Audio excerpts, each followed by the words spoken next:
videos. We'll have them soon on drop sets and the whole thing behind, but I didn't have it ready in time. So here I thought of an impromptu rap of this movie called Back to School. So here's a situation. You have a multi-million-dollar businessman being told what to do by some academic business professor. This guy's made millions of dollars in the field and totally talking reality.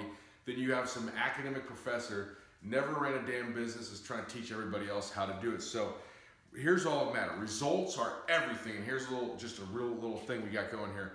2 kids I know. One is selling Cadillacs.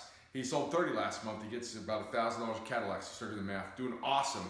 You got another kid that went to NYU, studied business, and is always pontificating business to everybody else, but he's barista living in his parents' basement. So really at the end of the day, who's in better business? So we love education. Education is a means to an end, not the end. Adam Machia, PhD. I have a master's degree. We love education. We know it's there to serve a higher purpose, make yourself better, not just for the sake of.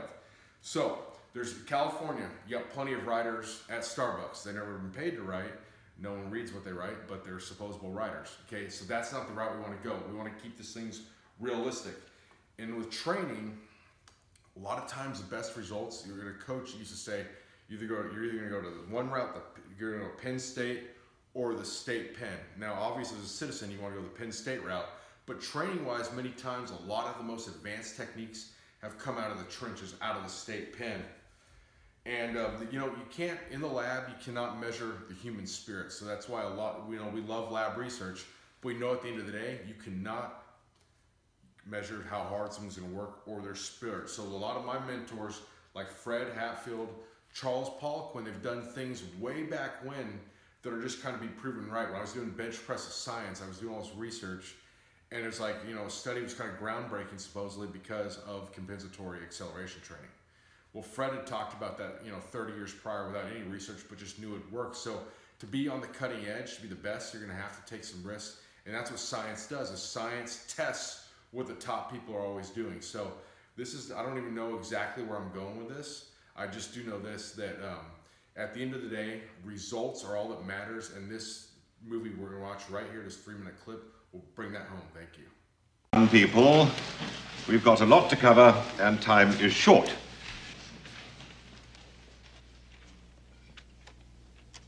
There are 2 kinds of people in business today, the quick and the dead.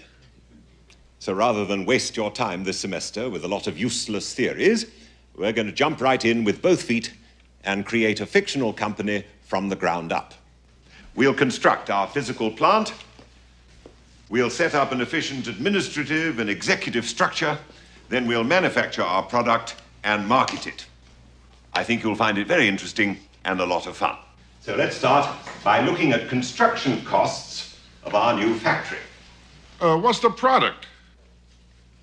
That is immaterial for the purposes of our discussion here, but if it makes you happy, let's say we're making tape recorders. Tape recorders? Are you kidding? The Japs will kill us on a labor course. Okay, fine. Then let's just say they're widgets. What's a widget? It's a fictional product. It doesn't matter. Doesn't matter. Tell that to the bank, you know. Take it easy. It's the first day, you know. On the board, you will see a cost analysis for construction of a 30,000 square foot facility, which will encompass both factory and office space, and is fully serviced by all utilities, a railroad spur line, and a 4-bay shipping dock. Hold it. Why build? Hey, you're better off leasing at $1.25, $1.50 a square foot. Take your down payment and put it into CDs, or something else you can roll over every couple of months. Thank you, Mr. Mellon. But we'll be concentrating on finance a little later in the term. For the time being, let's just concentrate on the construction figures, shall we?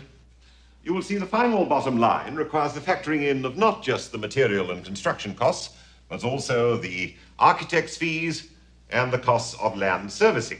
Oh, you left out a bunch of stuff. Oh, really? Like what, for instance? Well, first of all, you're going to have to grease the local politicians for the sudden zoning problems that always come up. Then there's the kickbacks to the carpenters.